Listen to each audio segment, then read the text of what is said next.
សួស្តីបងប្អូនថ្ងៃនេះខ្ញុំធ្វើវីដេអូមួយពីរបៀបប្រើប្រាស់ថង់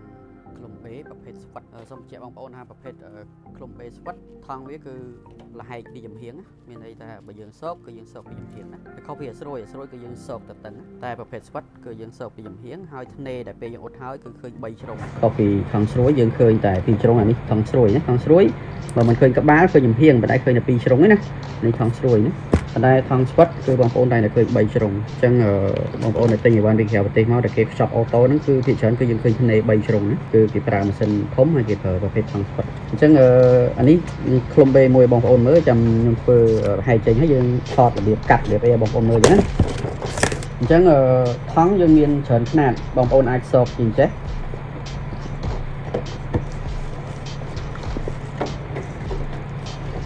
យើងសោកអញ្ចឹងຂະຫນາດនេះដោយសារប្រអប់នេះយើងវែងអញ្ចឹងຂະຫນາดហ្នឹងបើសិនជាយើងសោកអញ្ចឹងយើងបិទគូតបាននេះវាយើងផ្លុំទៅគឺចំហពីក្រោមណាអញ្ចឹងឥឡូវសាកបងប្អូនមើលមួយទៅអានេះវាខ្លីហើយយើងបិទគូតបាននេះអញ្ចឹងពេលដែលយើងផ្លុំគឺចំហខាងក្រោមជ្រុងផ្សេងៗចិត្តហើយកែងនេះបើបងប្អូនអត់ចង់ឲ្យឃើញសល់អត់ស្អាតទេយើងអាចកាត់វាណាកាត់វាកាត់កែងចោលព្រោះកែងនោះនៅពេលដែលយើងផ្លុំគឺវាប៉ោងណាដោយសារវាសល់អញ្ចឹងឥឡូវផ្លុំឲ្យបងប្អូនមើល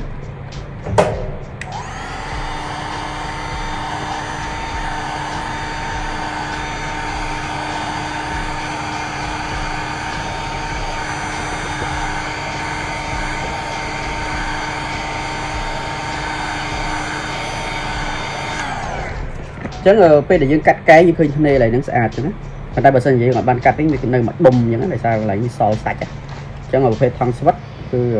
យើងធ្វើធ្នេវាអាចមានច្រើនជាងថង់ស្រួយហើយប្រភេទថង់ស្វិតនេះវាអត់សូវឆ្កូតវាអត់ឆ្កូតណាប៉ុន្តែបើសិនជាបងប្អូនចង់បិទគ្រប់ជ្រុងវិញគឺរបៀបវាស់គឺយើងប្រើផ្សេងទៀតណាថង់ស្វិតវាអត់ងាយហែកដូចថង់ស្រួយទេថង់ស្វិតដល់ត្រូវកន្លែងតំណមកវាមិនហែកមកហ្មងណា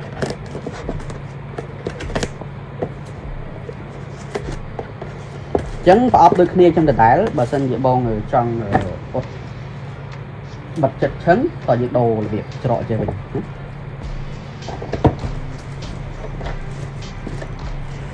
ើងដូរមកច្រកចេះវិញយើងច្រកបដោយ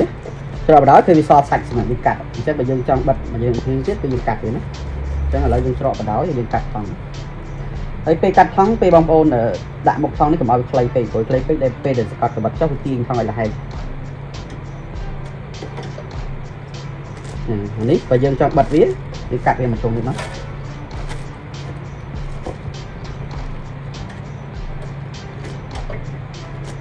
ហើយកែងនេះដូចគ្នាឥឡូវខ្ញុំកាត់ខ្លះទុកខ្លះឲ្យបងប្អូនមើលថាកែងហ្នឹងបើវាសល់វាមិនឡើយយើងកាត់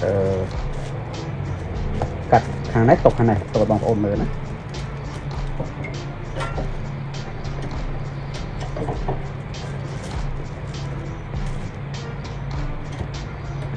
កាត់កែងវាការងារយូរប៉ុន្តែផ្លុំហើយវាស្អាតអូ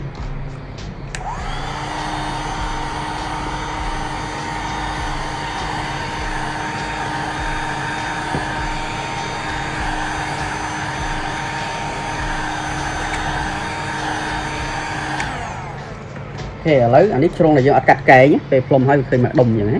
ហើយអានេះជ្រុងដែលយើងកាត់កែងគឺឃើញវាស្មើស្អាតទេនេះជ្រុងដែលយើងកាត់កែងគឺវាស្មើស្អាតអញ្ចឹងជ្រុងដែលយើងអត់កាត់កែងគឺវាឃើញម្ដុំអញ្ចឹងអញ្ចឹងឥឡូវវាជាជំរឿបងប្អូនឯងថាពេលប្រើយើងចង់បានបែបនេះអញ្ចឹងអានេះរបៀបប្រើណាហើយរបៀបថង់ស្វិតខ្ញុំបានបង្ហាញហើយវាខុសពីថង់ស្រួយណាអញ្ចឹងបងប្អូនមានតម្រូវការចាំតាក់ទងមកពេកសួរព័ត៌មានបន្ថែមអរគុណ